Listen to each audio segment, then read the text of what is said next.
Why are we attracted to people that don't want us? Why do we keep going back to broken relationships, unhealthy relationships that are telling us they don't want to be there? That person that we are pursuing incessantly, they don't want to be there. And they tell us this, they let us know sometimes overtly, sometimes in subtle ways, and sometimes really with great clarity, yet we continue to pursue. Why do we do this?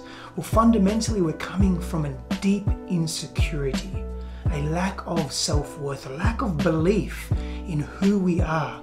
We don't trust ourselves, we don't believe in ourselves, and we don't know who we truly are. We don't know what we're capable of. We think we need to settle. And we think by someone telling us that they don't want to be with us, somewhere in our psyche, we think we need to be with them, even though it's clear that they don't want to be there. And we find ourselves in this cycle. It's a continuous cycle. Different face, different name. But it's the same energetic. We continue to come from this desperate, insecure, fear-based place. But where has this maybe come from? Glad you asked. During our formative years, as we evolve from childhood into adolescence, into adulthood, we develop aspects of self. We develop our personality, our characteristics, our values. We develop our persona in the world. We develop truths or perceptions of truths that we think are real about who we are in the world. And we also generally develop core woundings and core fears. Let me give you an example. Maybe as a child, you were abandoned. In a time of need, you were crying out, needing help. You caught a glimpse of your parent, maybe your father or your mother being there, but then disappearing and leaving you, abandoning you. And maybe this happened multiple times because the first time it happened, your brain became hyperactive to that, hyper aware to that situation. So it would look for subtleties or patterns around that at a more intense level. This is what the brain does. It's a pattern recognizing machine. And so you built this case for yourself that you are going to be abandoned. So you have to behave or protect your heart and protect your mind, protect your body in a particular way.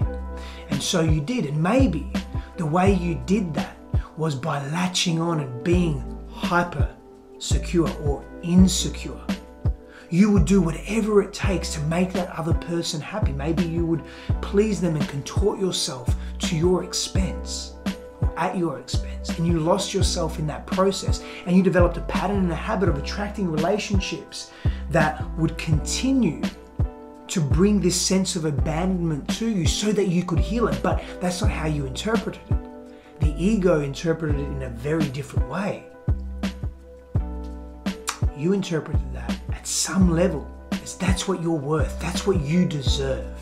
And so what worked before to keep you safe and alive surely must work now. And so we continue to implement the same strategies and the same patterns and the same ways of being in the world based on what we once knew. But that doesn't necessarily work in the here and the now.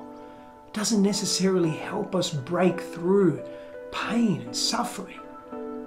Maybe as a child, as a young kid on the playground, you started practicing these athletic moves on the monkey bars on the playground. And you were laughed at and ridiculed for being you. And so a sense of rejection overwhelmed you and you hid from the world. And now as an adult, anytime you get into a relationship, if someone disagrees with you, if someone doesn't necessarily believe in you, if someone says a joke, lightly mocks you, you take it to heart at a deep level. And so maybe you latch on in insecurity. You try to be the best version of you and you try to prove over and over again how amazing you are. And that becomes too intense. That's an overwhelming energy that comes from a place of fear, comes from a place of your own overwhelm and scarcity. And then what would happen is it's overwhelming for the other because complementary wounding usually meets itself. Whether it's a similar wounding or opposite wounding meeting, it's there to teach the people involved in that dynamic something. It's to help them grow, but we don't often see that, as I've explained. We just see the ding, ding, ding, the alarms of pain, suffering. So we go to protect ourselves, protect our hearts, our bodies, and our minds. Maybe you lost when you were younger. Maybe you had close ones die, and that affected you deeply, and you have a fear of loss, so you latch on in relationship. And you don't see the warning signs, you don't hear what the other person is saying because you just don't want to lose anyone anymore. Maybe, if you're like me, I experienced a lot of different fears growing up.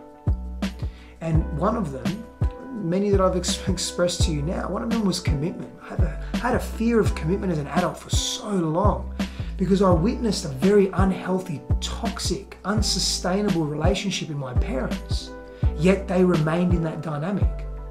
And so I thought to myself, I made it mean that if being together means this, then I don't want any of that. But as an adult, my heart yearned to also be in intimate union, intimate relationship. Yet it was so challenging. I had this deep fear of commitment.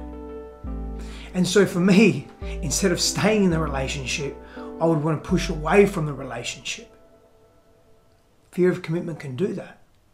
But it can also be inversed, where you have this fear that they're going to leave you. Abandonment. And so you latch on.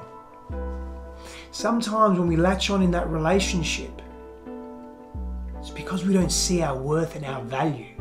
So the deep work comes from doing that work on ourselves, not on the relationship, but rather focusing on your power, your strengths, what value you bring to the world, how you see yourself, how you feel about how you act, what integrity are you in? When you say something, do you do that? Where do your actions and thoughts, feelings, values, beliefs come from? Breaking all of that down and knowing that you can reframe that and recreate a new version of self if you're willing to. And instead of being in a relationship when someone is saying, no, I don't want to be here, but you're coming from desperation, pain, you get to see a different side of yourself. Now, I've developed an assessment to help you break through your love blocks, help you step into a more profound, healthy version of self and have quality, meaningful relationships where you're not coming from unconscious, unresolved wounding, battering against each other. And you can check that out in any of my profiles, on my website. All the links will be here. But it's something worth jumping into. I'll support you on that journey as well. Once we identify your primary block, I'll help you break that down, provide you with tools and exercises and ways of being, new ways of being to help you break through that. Just got to get it done.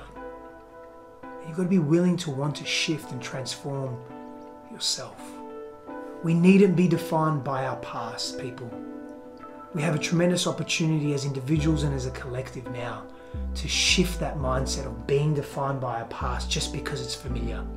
Just because it's familiar, it doesn't mean that it is who we are today or who we need to be. The option is yours. The choice is yours.